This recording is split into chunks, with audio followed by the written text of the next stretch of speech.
It was the backpacking trip I'd wanted to do my whole life, but it ended up being the reason I don't do it alone anymore.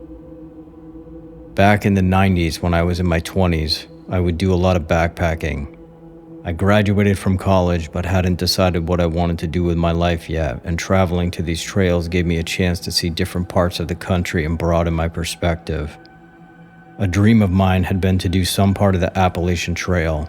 If you don't know, the Appalachian Trail is enormous, and hiking the entire thing would take like 5 to 7 months, which was way too much for me. I would generally try to stick to hikes that were like a week to 2 weeks, which often ended up being just smaller portions of larger trails. I had chosen a section of the Appalachian Trail that goes through the Smoky Mountains. It would take me about a week to get from the access point to the destination trailhead, which itself was about 10 to 20 miles from the nearest town. I had almost completed the hike. I was about a day's trek away from my destination, and it was getting to be evening.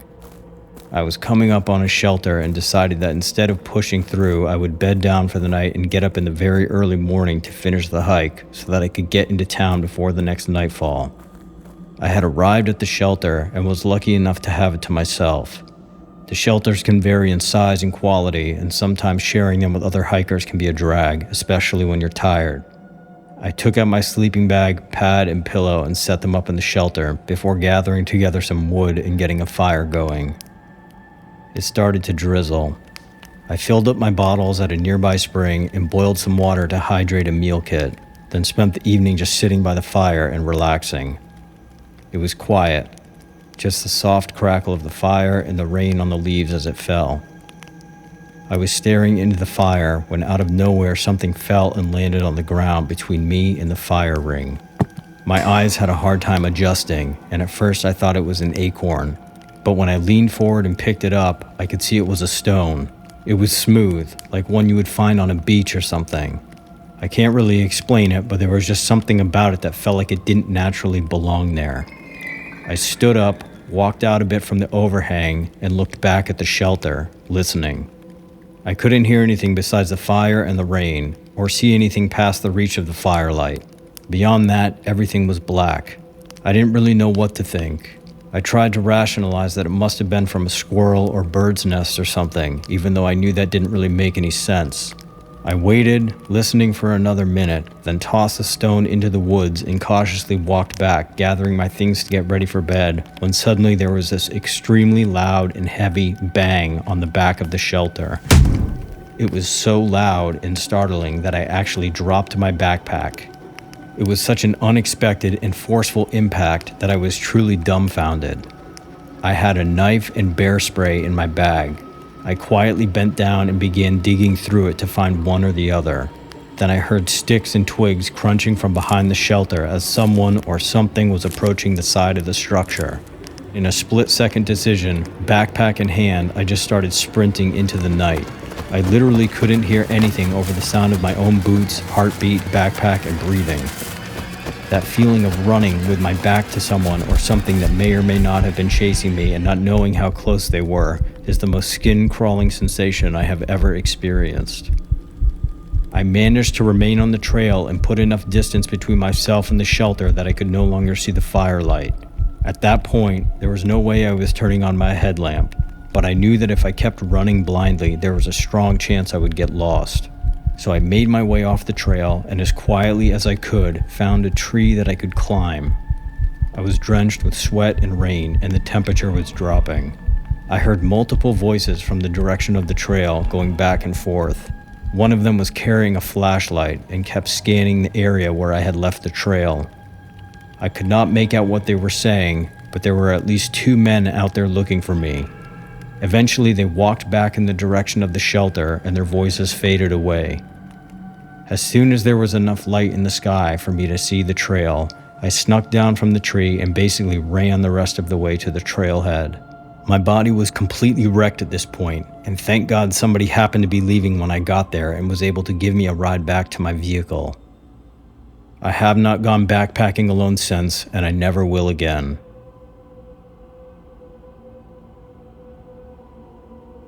Camping was my therapy, my escape, and my connection to my dad. But after the experience that I had, I haven't been able to set foot in the woods at night again.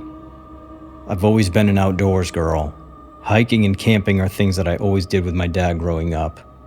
After my dad passed away, I had a very difficult time coping. My husband and I were moving to a new state and I was struggling to focus. We were moving from the town I had grown up in and where my parents still lived at that point to 2 states away. I just kept having this urge to be alone, to drive and to be in nature, which I've heard is actually a pretty common thing to experience when you lose a loved one. So we decided that what we would do was get him settled into the new house, then I would make the trip back, do the handover transition with the new homeowners, camping along the way at or near places that had meant something to me. I took our truck, which has a covered bed, and we had set up to camp in.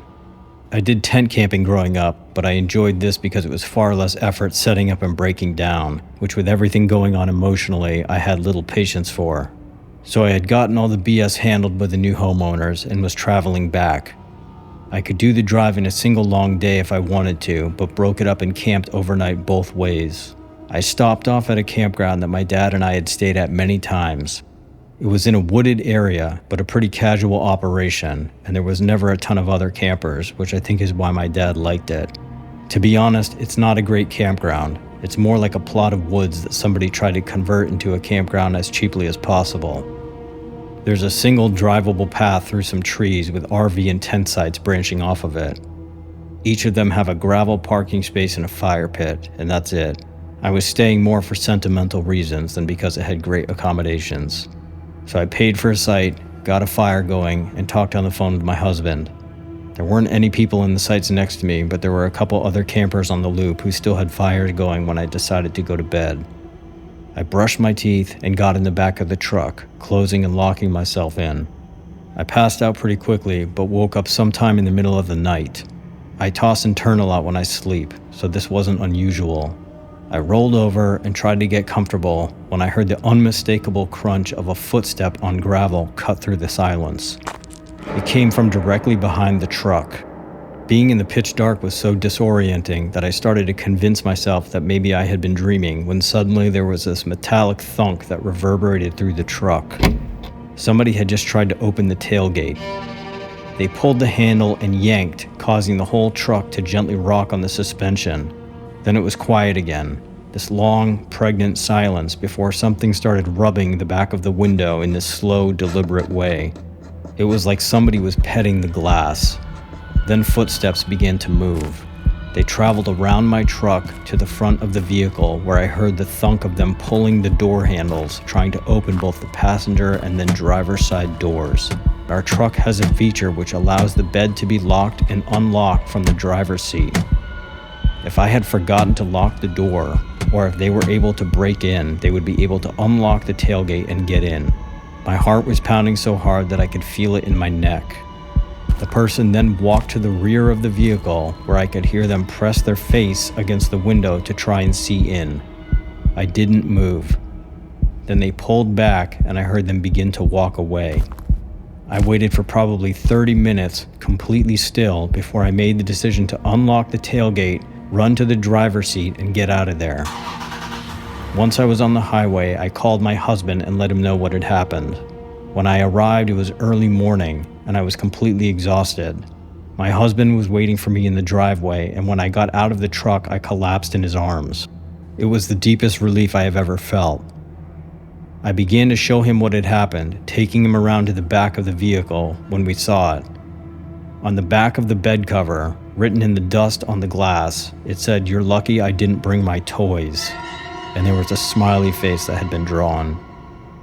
This was the most traumatic thing I've ever experienced, and on top of everything else going on with me at the time, this unfortunately really soured my love of camping.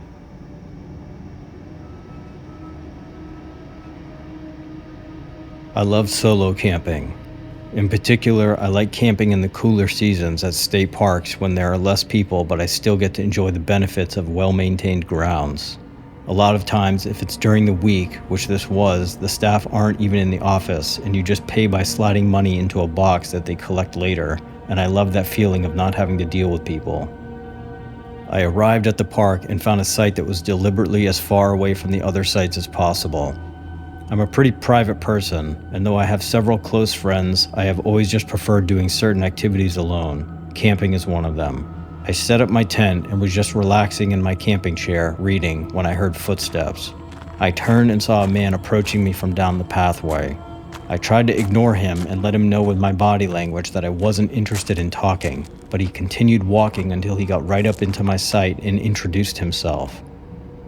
He said he was the only other person camping at the park and was staying down the path a few sites away at a lean-to, and asked if I wanted a beer, offering me one.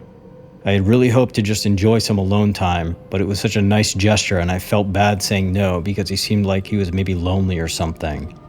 So I accepted it, thanked him for the beer, and welcomed him to hang out for a bit. I then started working on getting a fire started, so I had something to do. I can be pretty awkward when just left to conversation, so it helps me to have a task. We hung out for about an hour, and honestly, I didn't mind his company that much. He seemed normal, and like he was just making an effort to welcome me as the only other guest at the park. It was a little strange, but he said he had been there for a few days already at this point, so it made some sense to me why he would be drawn to interacting with somebody else. As evening rolled around, I was getting a little burnt out on socializing, so I thanked him for the beer and politely made it clear that I planned on spending the rest of the evening by myself, making some food and reading before bed. It seemed like this took him a little off guard, like he'd been expecting to hang out all night or something, which made me feel like maybe I had been too direct. But then he wished me a good night, told me to let him know if I needed anything, and walked back the way he had come. A couple hours went by. I had dinner, cleaned up, and eventually put the fire out, getting in my tent to read until I fell asleep. That's when things started to get weird. I started hearing what I assume must have been him yelling. It was periodic at first, a couple shouts here and there, like maybe he was joking around or surprised by something, or maybe he was a little drunk. But then it started to escalate into like ranting, then throwing and hitting things against the trees. It sounded like he was arguing with somebody, but it was my understanding that we were the only two people at the campground. I thought maybe he was having an argument on his phone. It was honestly so different than his behavior earlier in the day, I had a hard time believing it was actually the same person. It got to the point where it was so intense that it sounded like what I imagined would precipitate a violent altercation between two people. I have never heard anybody that angry before. Then it went totally quiet. I thought this confirmed it must have been a phone call when I started hearing footsteps come stomping up the pathway toward my site. I sat up in my tent and turned off my headlamp. The footsteps came up directly to my site and stopped maybe 5 feet from my tent. He was clearly trying to be quiet, but I could hear him mumbling to himself. He was so angry while trying so hard to control his volume that his voice was literally trembling. It took a second, but eventually I could understand what he was saying. He was repeating what I had said to him earlier when I had thanked him for the beer and mentioned that I was planning on spending the rest of the evening by myself. He was doing it in this weird voice though, like it was intended to show how annoying or snooty I was being when I had said it. He repeated it over and over and over again, and then I heard him like punch himself in the chest several times before he finally just stood there breathing. There was this long silence where he wasn't talking anymore, and then I heard him turn around and walk away until it was completely quiet. I unzipped my tent and tried to make as little noise as possible, breaking everything down to put back in my car. I remember opening the driver's side door and basically just throwing everything into the car, then getting in, turning it on, and peeling out of the site, trying not to slide off the dirt road. I drove the wrong way down the one-way road to avoid going by this guy's site on the off chance he would try to get in the way or attack the vehicle or something as I drove by. I got out of there and found a hotel for the night. The next day I called the park office to let them know I thought this guy was potentially dangerous, but nobody was there and I just left a message. I never heard anything further about it.